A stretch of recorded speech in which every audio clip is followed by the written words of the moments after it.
Selamat pagi semuanya. Saya percaya ini waktunya Tuhan bekerja di tengah-tengah kita. Ketika tadi kita menyembah Tuhan, kita bisa merasakan hadirat Allah yang luar biasa. Kita bisa merasakan Tuhan ada di tengah-tengah kita. Dan kalau Tuhan ada di tengah-tengah kita, artinya Tuhan datang dengan segala kemahakuasaannya, dengan segala kemahakasihnya, dengan segala kedaulatannya. Artinya ada sesuatu yang besar datang di dalam hidupmu. Dan ketika sesuatu yang besar itu datang dalam hidupmu, tidak ada satupun kuasa di dunia ini yang bisa menghambatnya, yang bisa merintanginya. Tuhan akan terus bekerja di dalam hidup kita dan melalui hidup kita. Dan ketika Tuhan sudah bekerja, artinya kita akan dibangkitkan. Kita bangkit di dalam gereja kita bangkit di dalam keluarga kita bangkit di dalam kota kita bangkit di dalam bangsa kita. Sehingga hidup kita bukan untuk diri kita sendiri. Hidup kita persembahkan ke dalam tangan Tuhan. Dan hidup kita diberikan untuk mengubahkan kota-kota. Bukan hanya keluarga saja. Keluarga kita pasti diubahkan. Tapi Tuhan mau kita mengubahkan kota-kota dan bangsa-bangsa. Sehingga nama Tuhan semakin dipermuliakan. Karena Tuhan kita adalah Tuhan atas bangsa-bangsa. Jadi ayo perbesar kapasitasmu. Perbesar kapasitas rohmu. Sampai engkau punya kerinduan. Bukan hanya mengubahkan keluarga. Mengubahkan keluarga itu sudah pasti. Tapi mengubahkan kota dan bangsa itu harus jadi kerinduanmu. Ya Tuhan yang bekerja di dalam hidupmu. Kita percaya ketika kita mempersembahkan hidup ke dalam tangan Tuhan. Maka firman Tuhan yang tertulis di dalam Alkitab itu akan terjadi dalam hidup kita. Dalam Ibrani 11 ayat 39. Ibrani 11 ayat 39 dan ayat 40. Dan mereka semua tidak memperoleh apa yang dijanjikan itu. Sekalipun iman mereka telah memberikan kepada mereka suatu kesaksian yang baik. Sebab Allah telah menyediakan sesuatu yang lebih baik bagi kita. Tanpa kita mereka tidak dapat sampai kepada kesempurnaan. Jadi saya mau sampaikan kepada saudara. Mereka semua pahlawan-pahlawan iman yang mendahului kita. Itu tidak memperoleh apa yang dijanjikan. Jadi belum semuanya terjadi di dalam kehidupan mereka. Sekalipun iman mereka telah memberikan kepada mereka suatu kesaksian yang baik. Jadi mereka menerima tidak semuanya bukan karena hidup mereka tidak baik. Bukan. Tetapi karena itu ada di ayat 40. Sebab karena Allah telah menyediakan sesuatu yang lebih baik. Dan ini saudara. Yang luar biasanya. Mereka sudah memulai. Pahlawan-pahlawan iman itu sudah memulai. Sudah mendahului kita. Mereka banyak yang menjadi martir. Tetapi Tuhan telah menyediakan sesuatu yang lebih baik. Buat siapa? Bagi kita. Bagi kita. Siapa kita ini? Bagi kita adalah saudara dan saya. Dan juga para pahlawan iman itu. Artinya kita semua.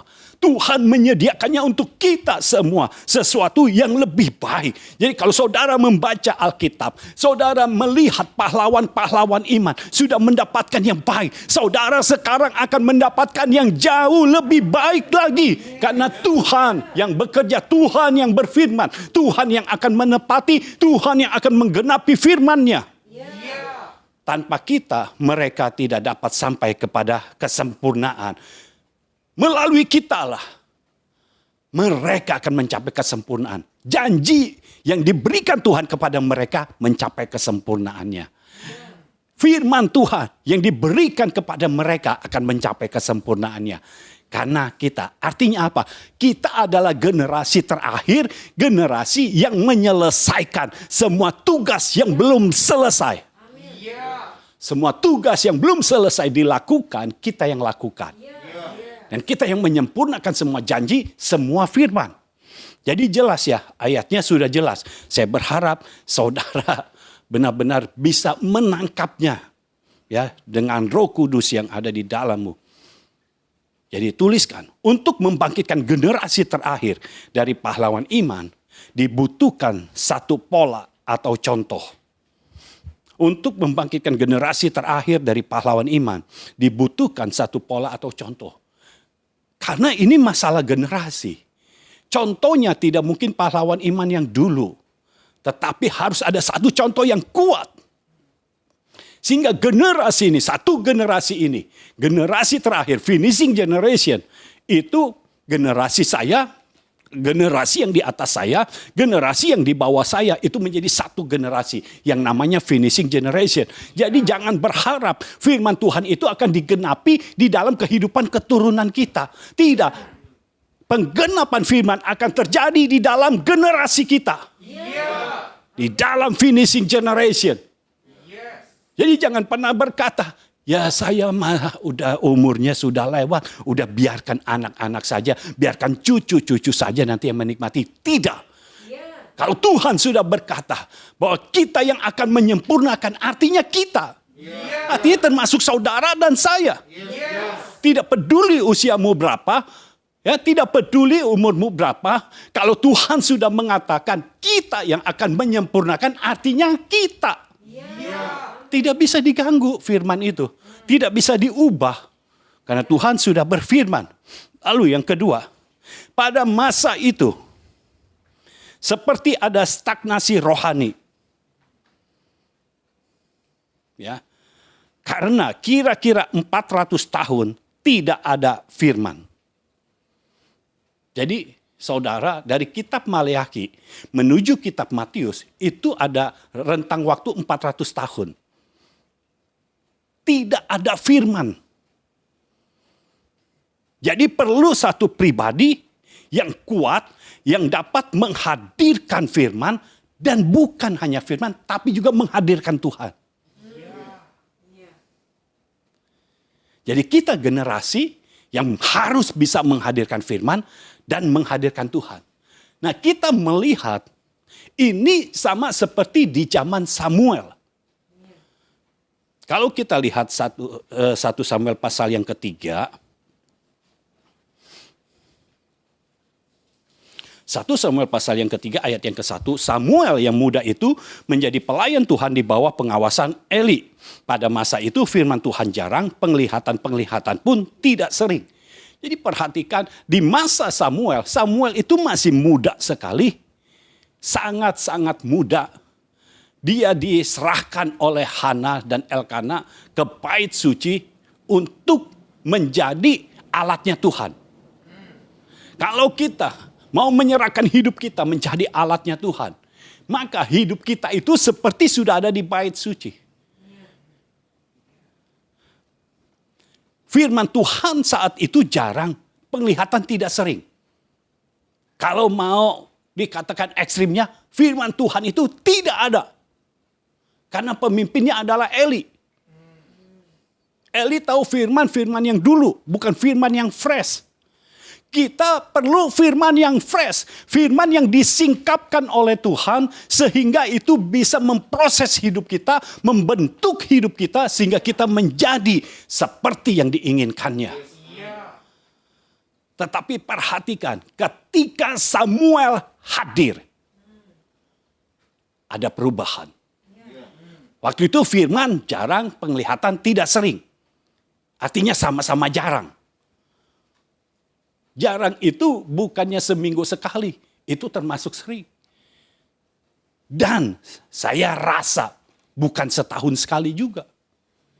Udah berapa tahun orang tidak pernah mendengar firman. Tidak mendapatkan penglihatan. Makanya Eli serta anak-anaknya Hofni dan Pinehas bisa melakukan dosa yang keji. Karena tidak pernah mendengarkan firman. Mereka juga tidak mendapatkan penglihatan. Mereka berani melakukan dosa. Tanpa memikirkan akibatnya. Tetapi ketika Samuel hadir. Di tengah-tengah firman yang jarang itu. Di tengah-tengah penglihatan yang tidak sering itu. Samuel hadir. Di ayat 1 dikatakan, Samuel menjadi pelayannya Imam Eli. Menjadi pelayan. Pelayan dengan anak beda.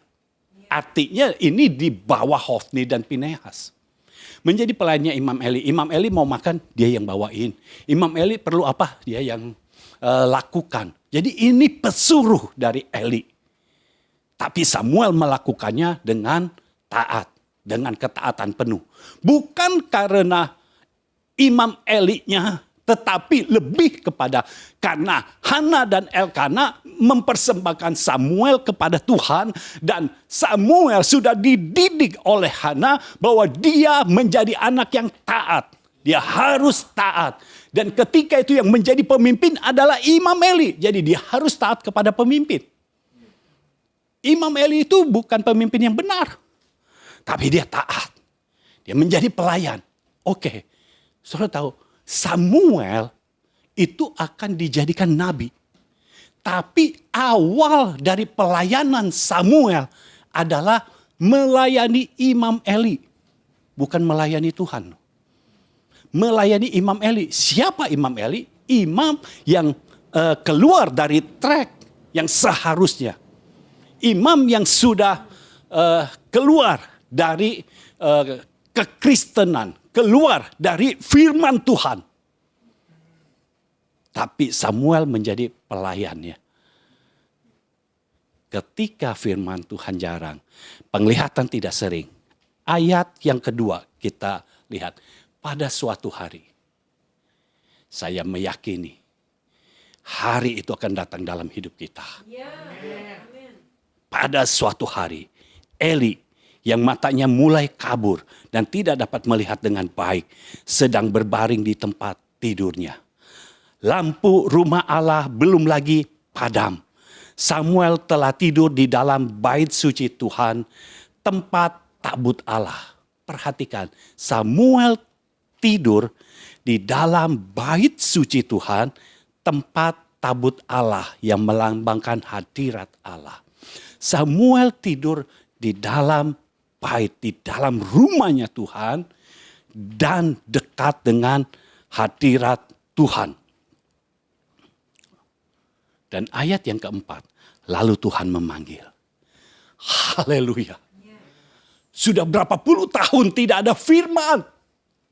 Tapi tiba-tiba, pada suatu hari, jadikanlah hari itu adalah hari ini dalam hidupmu. Pada suatu hari, Eli lagi tidur.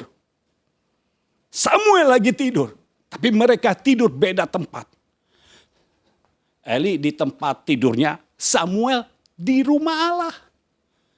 Dalam hadirat Allah. Tidur pun dibungkus oleh hadirat Allah. Itu sebabnya datang ayat yang keempat. Lalu Tuhan memanggil.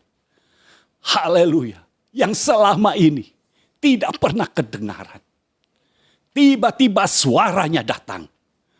Dan kalau saudara melihat, ini suara datang kepada Samuel. Ini langsung ke dalam kuping Samuel. Lalu Tuhan memanggil, Samuel, Samuel. Dan ia menjawab, ya Bapa.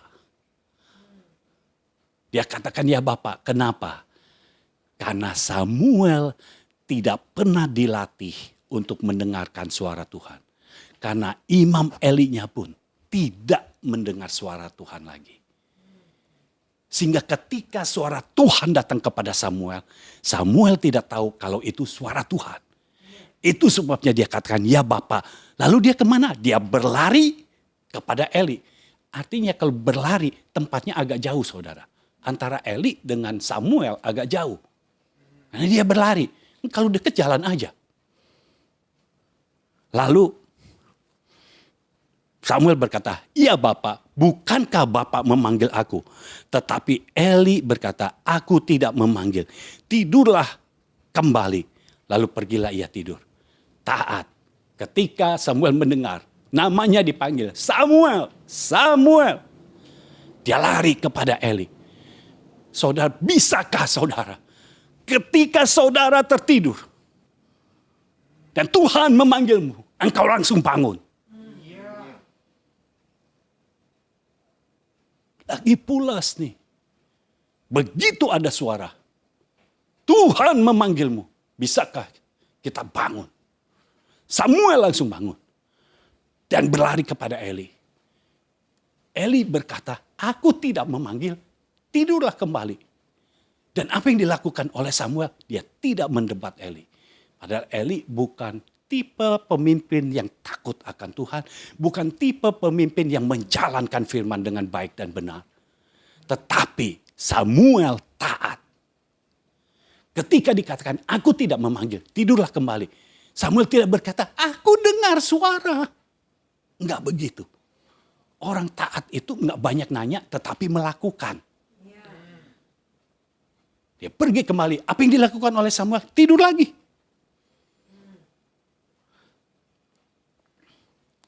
Ayat 8, perhatikan. Dan Tuhan memanggil Samuel sekali lagi. Untuk ketiga kalinya. Ia pun bangunlah. Jadi setiap kali suara Tuhan datang, Samuel bangun. Disuruh tidur, dia tidur. Ketika ada suara, bangun lagi. Saudara bisa bayangkan kehidupan Samuel seperti apa? Insting rohnya itu kuat. Begitu ada suara Tuhan memanggil, langsung bangun. Ya. Ia pun bangunlah, lalu pergi mendapatkan Eli serta katanya, ya Bapa, bukankah Bapa memanggil aku? Lalu mengertilah Eli.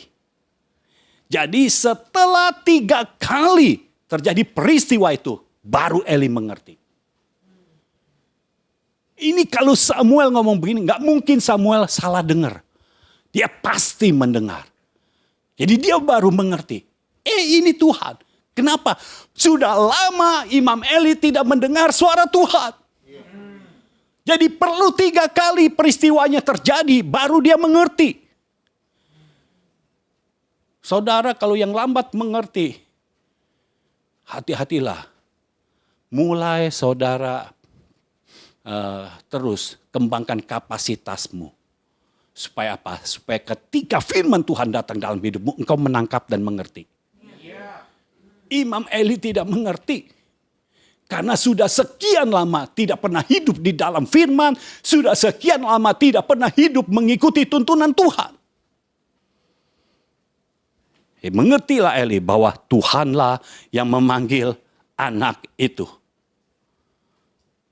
Dan setelah itu dia katakan, sebab itu berkatalah Eli kepada Samuel, pergilah tidur. Disuruh tidur lagi. Dan apabila ia memanggil engkau, katakanlah, berbicaralah Tuhan sebab hambamu ini mendengar. Maka pergilah Samuel dan tidurlah ia di tempat tidurnya. Lalu ayat yang ke-10, artinya Tuhan memanggil Samuel, setiap kali panggilkan namanya Samuel, Samuel. Udah, sampai 4 kali terjadi. Ya, karena sudah 3 kali Eli baru ngerti, baru kasih tahu Samuel itu suara Tuhan. Jadi kalau dipanggil lagi bilang, berbicaralah, hambamu siap mendengar.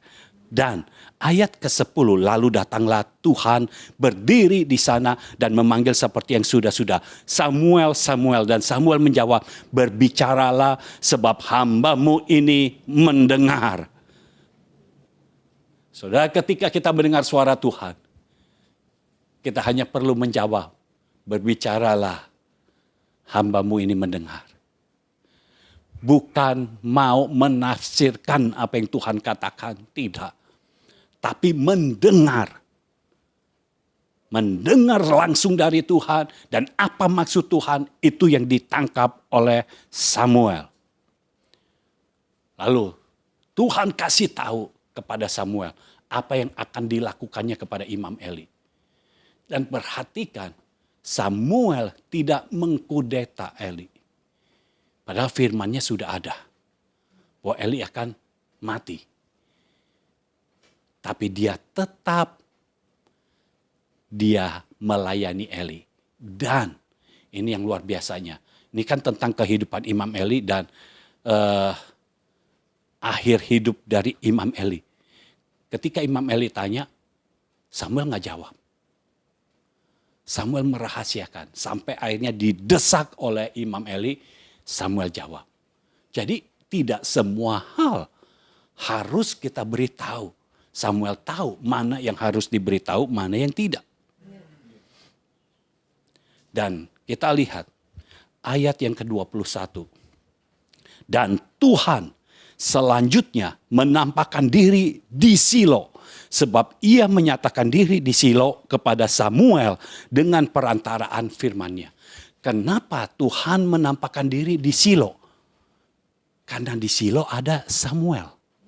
Karena jelas dikatakan, sebab Tuhan menyatakan diri di Silo kepada Samuel. Bukan karena di situ bait suci, tetapi karena Samuel ada di bait suci. Suara Tuhan akan kembali terdengar. Untuk orang-orang yang menyerahkan hidup ke dalam tangan Tuhan. Suara Tuhan akan kembali terdengar. Tetapi perhatikan sekali lagi. Firman yang tadinya jarang. Penglihatan tidak sering. Dan sekarang yang datang bukan hanya di bait Allah di mana Samuel ada, tetapi di kota, di Silo. Tuhan menampakkan diri di Silo karena di Silo ada Samuel. Jadi bukan hanya firman Tuhannya yang datang, tetapi Tuhan sendiri datang. Haleluya. Dan itu terjadi ketika Samuel ada di bait suci. Tidur dekat tabut Allah. Waktu Tuhan memanggil, Tuhan itu menampakkan diri kepada Samuel. Baca, Tuhan menampakkan diri. Tuhan bukan hanya memberikan firman-Nya, tetapi juga Tuhan memberikan hidupnya. Tuhan memberikan dirinya kepada Samuel. Sehingga Samuel selanjutnya dikatakan, kepada Samuel diberikan jabatan Nabi Tuhan. Dan yang tahu siapa? Seluruh bangsa Israel. Dari Dan sampai Berseba. Karena apa? Tuhan hadir dalam kehidupan Samuel. Saudara tahu, ketika Tuhan hadir dalam hidupmu, sesuatu yang besar akan terjadi. Akan terjadi restorasi. Akan terjadi restorasi di dalam rumahmu. Kalau engkau merasakan, kau ini sepertinya tidak ada damai sejahtera. Kalau engkau hadir di situ, Tuhan hadir di dalam hidupmu. Bukan hanya firman-Mu, tapi Tuhan sendiri hadir di dalam hidupmu. Maka sesuatu yang besar akan terjadi. Akan terjadi restorasi. Oh, bait Allah berubah. Dari kepemimpinan Imam Eli kepada Samuel langsung mengalami perubahan. Yang tadinya firman Tuhan jarang, penglihatan tidak sering. Sekarang di zaman Samuel, oh setiap hari, setiap saat Tuhan hadir dalam kehidupan Samuel. Tuhan bisa mendengarkan firman. Dan di dalam kehidupan Samuel banyak firman. Itu sebabnya bangsa Israel mengenalnya sebagai nabi. Kenapa nabi? Karena Samuel yang menyuarakan firman. Firman kembali terdengar. Kalau di rumahmu firman sudah lama tidak terdengar, ayo perdengarkan kembali. Perdengarkan kembali. Suarakan kembali. Firman akan mengubah keadaan di rumahmu. Karena ketika engkau menyuarakan suara Tuhan, Tuhan sendiri hadir. Itu sebabnya perlu orang yang memberi hidup ke dalam tangan Tuhan. Supaya Tuhan bisa mengubahkan keadaan. Imam Eli mati. Hofni dan Pinehas mati. Samuel bangkit. Ketika Samuel bangkit. Barulah di zaman Samuel. Bangsa Filistin tidak bisa masuk ke dalam wilayah Israel. Sebelumnya bangsa Filistin menjajah. Kalau saudara perhatikan 20 tahun. Bangsa Israel dijajah oleh Filistin. Dan mereka semua ketakutan. Mereka tidak berdaya. Mereka hidup dalam kemiskinan. Itu sebabnya karena mereka tidak tahu Tuhan. Mereka itu menyembah para Asyitoret. Mereka menyembah dewa-dewa yang lain. Kenapa firman jarang? Perlu orang yang menghadirkan Tuhan. Perlu orang yang menyuarakan suara Tuhan. Untuk mengubahkan keadaan. Ketika Samuel ada. Samuel tiba di situ. 1 Samuel pasal yang ke-7. Bangsa Filistin yang tadinya menjajah. Pergi.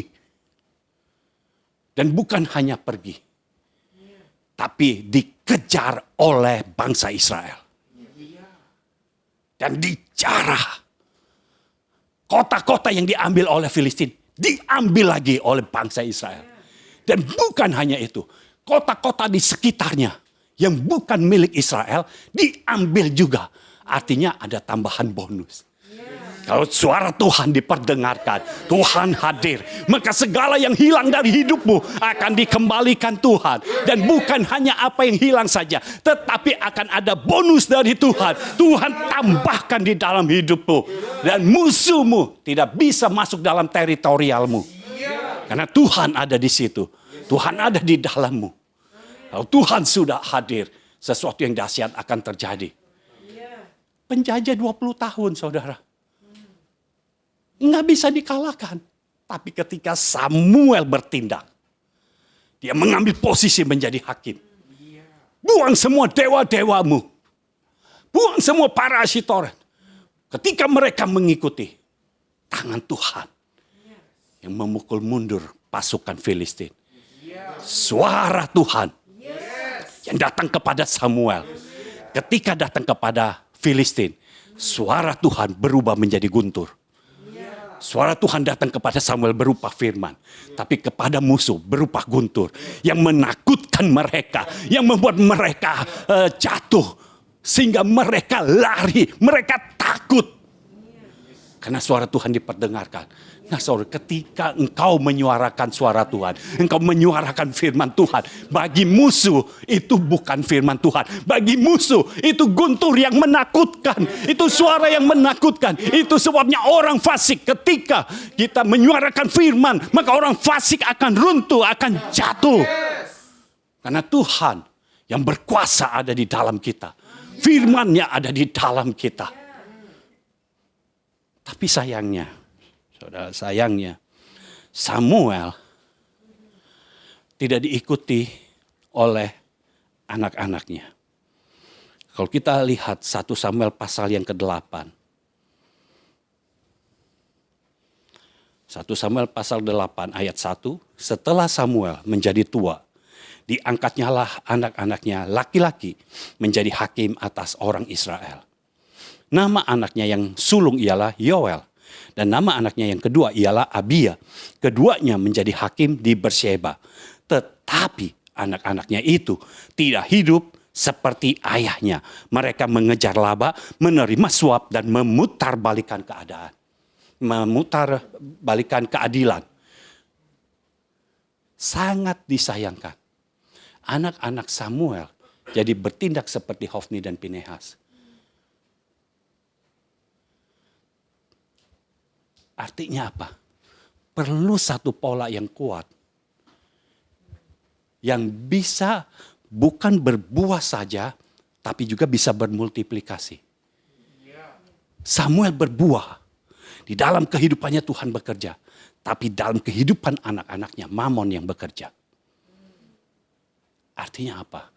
Perlu orang lain yang dibangkitkan untuk menjadi pola bagi generasi yang terakhir ini. Bagi finishing generation. Perlu satu pribadi yang lebih kuat. Yang lebih luar biasa lagi. Karena tipe yang seperti Samuel hanya membangkitkan satu Daud. Ini perlu satu generasi. Firman pasti terjadi.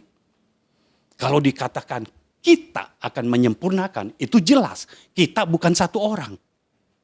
Kita adalah semua orang. Semua itu apa? Semua yang masuk di dalam agenda Tuhan. Melanjutkan apa yang Tuhan sudah lakukan. Orang-orang yang seperti inilah yang akan menjadi finishing generation. Itu sebabnya Tuhan, Allah yang Maha Tahu, bisa melihat semuanya.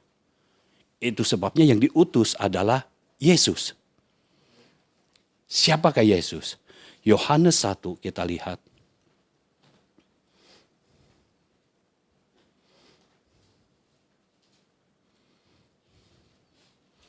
Yohanes 1 ayat 14. Firman itu telah menjadi manusia dan diam di antara kita. Dan kita telah melihat kemuliaannya, yaitu kemuliaan yang diberikan kepadanya sebagai anak tunggal Bapa, penuh kasih karunia dan kebenaran. Inilah Yesus, firman yang menjadi manusia. Jadi, apa yang diperlukan finishing generation untuk bisa menyempurnakan semua tugas, semua janji, semua firman, ya, menyempurnakan semuanya itu sehingga para pahlawan-pahlawan iman pendahulu kita bisa merasa sudah disempurnakan. Yesus, firman yang menjadi manusia, ini yang datang kepada kita, yang menjadi pola kita. Jadi, ketika Yesus lahir, firman Tuhan itu tidak ada. 400 tahun tidak ada. Dan ini kan terjadi di zaman Samuel. Nah sekarang, Tuhan melihat dari sorga, Allah yang maha tahu, Allah yang maha kasih, Allah yang maha kuasa. Itu sebabnya diberikan anaknya yang tunggal. Supaya barang siapa yang percaya kepadanya tidak binasa, melainkan beroleh hidup yang kekal. Artinya apa? Kita tidak akan binasa kalau kita mengikuti pola itu. Kalau pola itu ada di dalam kita, kita tidak binasa. Karena para pahlawan iman itu sudah binasa. Tapi kita akan memperoleh hidup yang kekal. Dan firman itu menjadi manusia. Sekarang firman itu bukan hanya berupa suara. Tetapi firman itu berupa satu pribadi. Dan firman itu sekarang ada di tengah-tengah kita. Diam di tengah-tengah kita.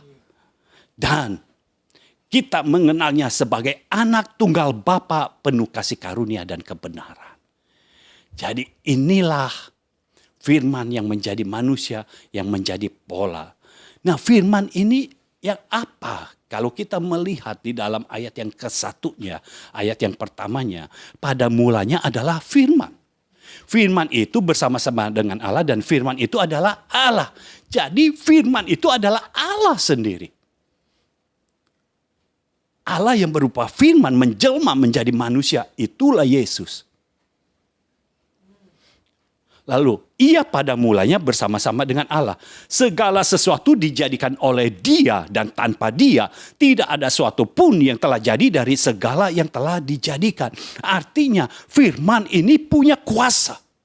Jadi kalau saudara menerima firman, maka firman itu punya kuasa. Itu sebabnya ketika engkau mendeklarasikan, engkau menyuarakan kembali, maka yang keluar dari mulutmu bukan hanya sekedar suara. Bukan hanya sekedar firman, tetapi pribadi di balik firman itu akan turut bekerja. Sehingga suara itu akan membuat semua kebisingan itu menjadi hilang. Istilah bahasa Inggrisnya bagus. Voice kita keluarkan, noise akan hilang. Kalau kita memperdengarkan suara Tuhan, maka segala kebisingan dunia akan hilang. Akan ditelan oleh suara Tuhan. Nah firman ini begitu berkuasa karena dikatakan segala sesuatu. Saudara tahu segala sesuatu? Coba katakan segala sesuatu. Segala sesuatu artinya adalah segala sesuatu. Segala sesuatu dijadikan oleh Dia. Dan tanpa Dia tidak ada suatu pun yang telah jadi dari segala yang telah dijadikan. Jadi segala sesuatu terjadi karena firman. Tanpa firman kita tidak akan ada. Tanpa firman langit dan bumi tidak akan ada. Jadi tanpa firman tidak akan ada apa-apa. Itu sebabnya dikatakan segala sesuatu itu dijadikan oleh Dia. Oleh firman. Siapa yang menciptakan otak manusia? Firman. Siapa yang menciptakan imajinasi manusia yang bisa membuat berbagai macam, ya, bisa buat pesawat terbang, bisa buat kapal selam, bisa buat kapal yang enggak nyelam. Siapa yang melakukan itu? Firman. Lalu manusia ada yang sombong-sombong. Ini karena gua, ini karena saya. Siapa bilang? Kalau tidak diciptakan ke dunia ini, emang bisa. Kalau tidak dilahirkan ke dunia ini, emang bisa. Kan nggak bisa. Perlu lahir dulu. Untuk lahir, perlu firman. Lalu, dalam Dia ada hidup dan hidup itu adalah terang manusia. Artinya, ada kehidupan di dalam firman itu. Lalu, terang itu bercahaya di dalam kegelapan dan kegelapan itu tidak menguasainya. Kalau firman ada di dalam kita, artinya akan ada terang di dalam kita. Dan terang yang ada di dalam kita itu akan menguasai kegelapan. Kegelapan tidak akan menguasainya. Artinya kita perlu firman yang jenisnya seperti ini. Firman yang berkuasa. Apakah ada firman yang lain? Ada firman yang tidak berkuasa. Karena, repotnya zaman sekarang ini kita sudah ada Alkitab. Jadi semua orang yang mengutip ayat bisa dikatakan firman Allah. Itu memang firman. Tapi Tuhan sudah memberitahu kepada kita bahwa dikatakan ayat yang keempat, dalam Dia ada hidup. Dan hidup itu adalah terang manusia. Artinya apa? Firman yang datang kepada kita harus firman kehidupan. Yang ada aliran kehidupannya. Bukan firman yang biasa saja. Tetapi firman yang ada kehidupannya. Makanya saudara, ketika saudara baca firman biasa saja, sepertinya tidak terjadi apa-apa dalam hidup saudara.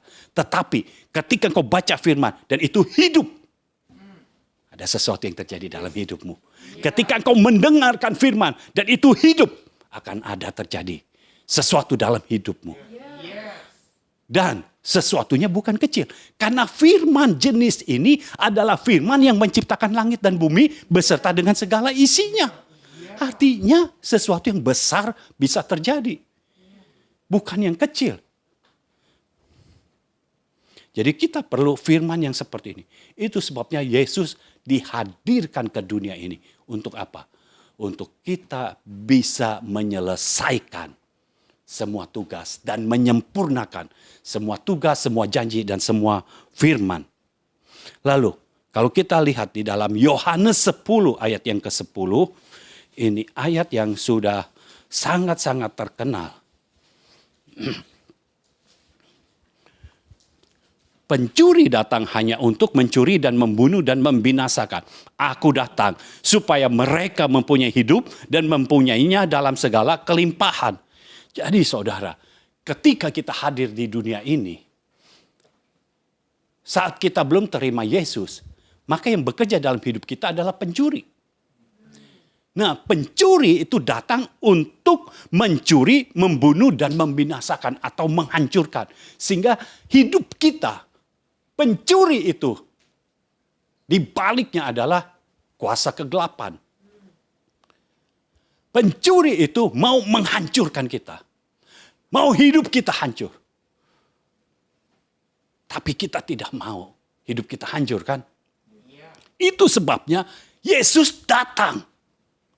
Karena kalau dibiarin, ini pencuri kerja terus nih. Hidup orang-orang hancur. Makanya Yesus katakan, aku datang. Haleluya. Ketika Yesus datang, selesailah pekerjaan pencuri. Aku datang supaya mereka mempunyai hidup. Jadi yang tadinya diambil oleh pencuri, sehingga tidak ada kehidupan, kegelapan menguasainya. Sekarang Tuhan datang, memberi hidup. Yang tadinya sudah mati, dibunuh, dibinasakan, dihancurkan. Tuhan datang, Yesus datang, mengambil kembali. Sehingga kita hidup lagi. Makanya di dalam kehidupan kita dikatakan kita tidak akan binasa. Karena apa? Karena Yesus ada di dalam kita. Yang tadinya seperti hidup kita sudah tidak ada gunanya lagi. Sekarang menjadi berdaya guna. Karena apa? Yesus datang. Memberi hidup dan mempunyainya. Jadi ketika kita punya, tadinya diambil sama pencuri. Jadi kita tidak punya kan? Apa yang diambil oleh pencuri itu dikembalikan lagi. Ini kan peristiwanya sama ketika bangsa Filistin mengambil kota-kota bangsa Israel. Kota-kota diambilnya. Lalu Samuel datang. Tuhan mengguntur. Suaranya mengguntur. Orang Filistin takut, kabur, dan habis. Berapa banyak yang dibunuh oleh orang Israel. Kota-kota yang diambil oleh pencuri itu kembali lagi. Nah sama di dalam hidup kita. Semua yang hilang, yang dicuri oleh iblis itu dikembalikan lagi oleh Tuhan. Dan ketika dikembalikan, di sekitarnya ada kota-kota. Jadi kota-kota Israel itu di sekitarnya ada kota-kota itu milik Filistin. Yang sekitarnya itu menjadi milik Israel. Sehingga Ketika kita tahu keberadaan kita di dalam Tuhan, Yesus datang untuk memberikan kita hidup. Supaya apa? Supaya kita mempunyai hidup dan mempunyainya dalam segala kelimpahan. Artinya segala yang hilang kalau kembali kepada kita belum berkelimpahan. Baru kembali aja. Tapi sekarang Tuhan berkata, supaya engkau mempunyainya dalam segala kelimpahan. Artinya apa? Semua yang hilang kembali ke dalam hidupmu, tambah lagi. Ada lagi yang baru yang datang di dalam hidupmu. Jadi tidak cukup semua yang hilang itu kembali dalam hidupmu. Bukan hanya itu. Semua yang hilang kembali ke dalam hidupmu. Tapi Tuhan juga memberikan bonusnya. Tuhan memberikan lagi. Tuhan memberikan lagi. Supaya apa? Engkau bukannya hidup dalam kecukupan saja. Tapi engkau hidup di dalam segala kelimpahan. Itulah Yesus. Dan ini kabar baiknya. Ketika Tuhan yang memberi, pencuri itu tidak bisa mencuri lagi. Karena ketika dia melihat ini yang memberi adalah Tuhan, aku tidak bisa mencuri ini. Karena kalau aku mencurinya, aku akan berhadapan dengan Tuhan. Aku sudah dikalahkan, kepalaku sudah diremukkan. Iblis sudah kalah, sudah diremukkan. Dia tidak bisa mengambil lagi apa yang Tuhan berikan ke dalam hidup kita. Apa yang kita miliki, yang Tuhan berikan dalam hidup kita, tidak bisa dicuri lagi. Karena sudah ada tandanya bahwa kita adalah kepunyaan Tuhan. Kita adalah milik kepunyaan Tuhan. Firman ada di dalam kita. Dan firman itu hidup di dalam kita. Dan menjadi terang dalam hidup kita. Amin. Tuhan mau kita hidup di dalam kelimpahan. Bukan hanya kecukupan.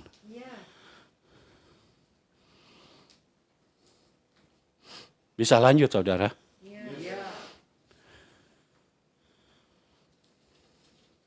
Saya merasakan pribadi yang luar biasa itu ada di tengah-tengah kita saat ini.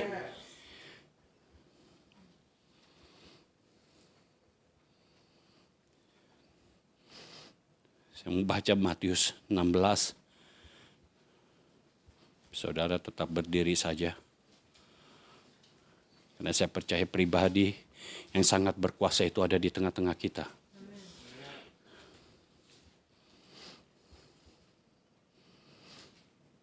Matius 16 ayat 16. Maka jawab Simon Petrus, engkau adalah Mesias, anak Allah yang hidup. Ada pengakuan.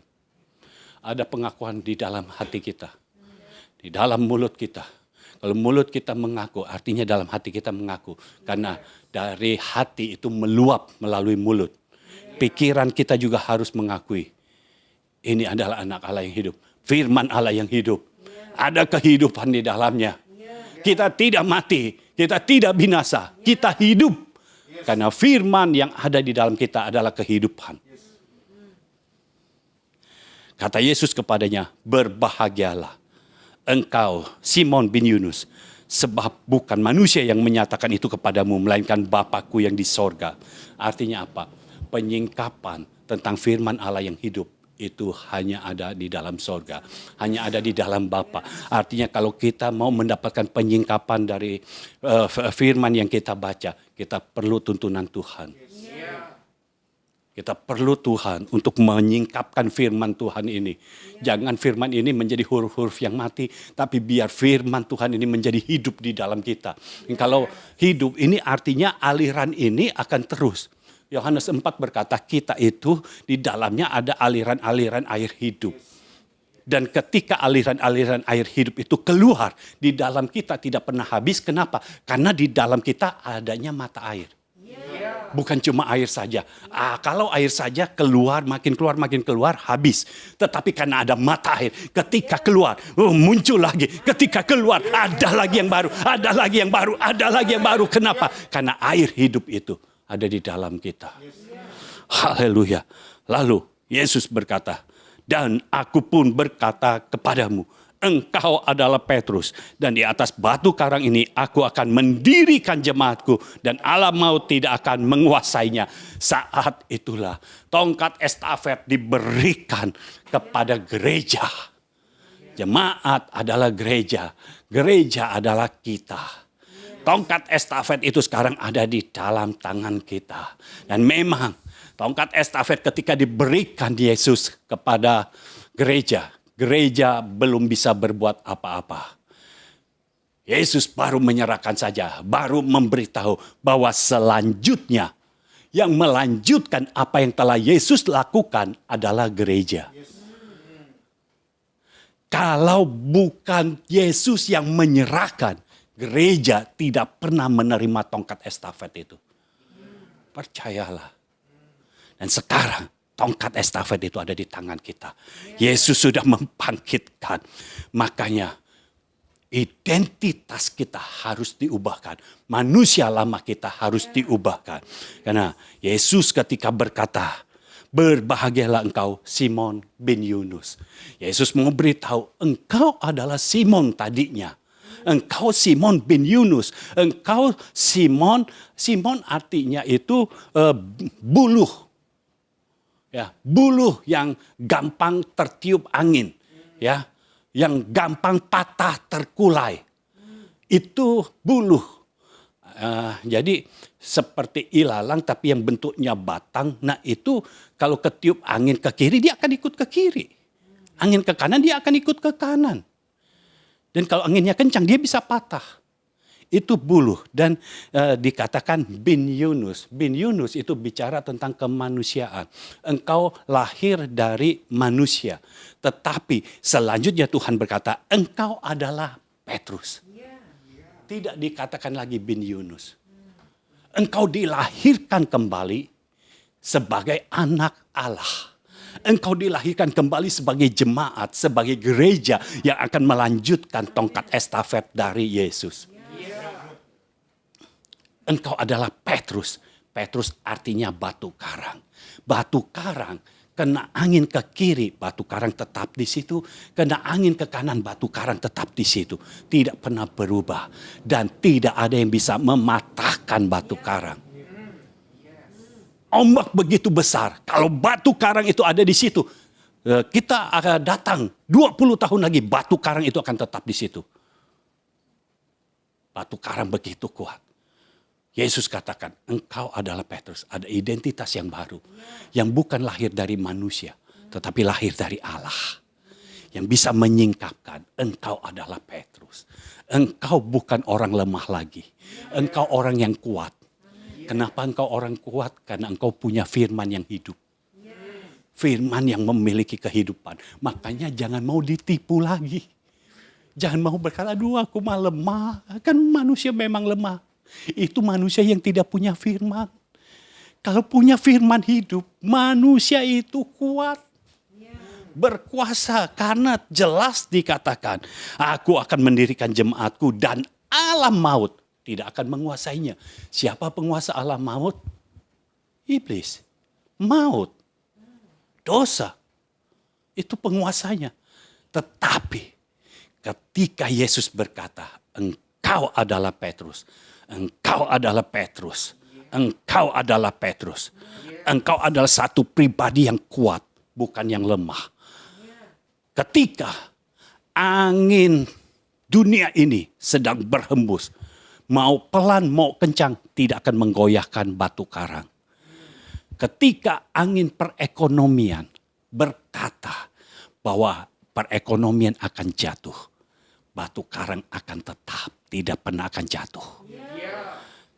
Karena di dalamnya ada firman Tuhan, firman kehidupan yang hidup, yang tidak bisa dicuri oleh pencuri lagi.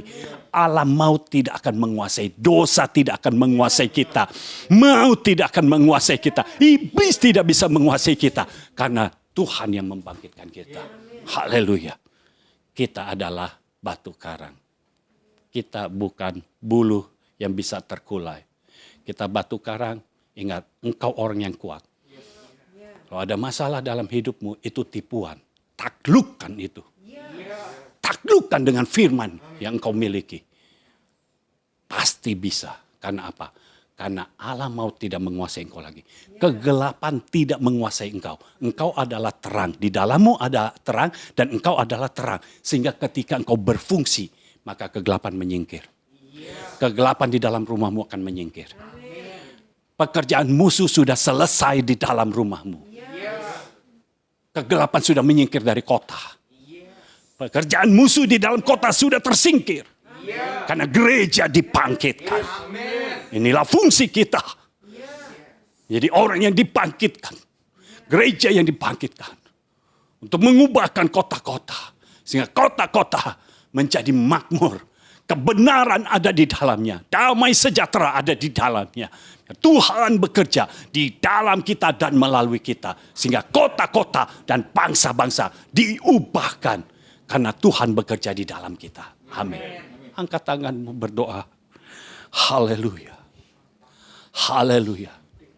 Saya percaya gereja yang berkuasa itu sedang dibangkitkan. Oh haleluya. Haleluya. Izinkan dia menjamah kau saat ini. Izinkan dia menjamah kau saat ini. Persembahkan hidupmu kembali ke dalam tangan Tuhan. Sehingga dia bisa bekerja di dalam hidupmu. Membentuk engkau. Haleluya.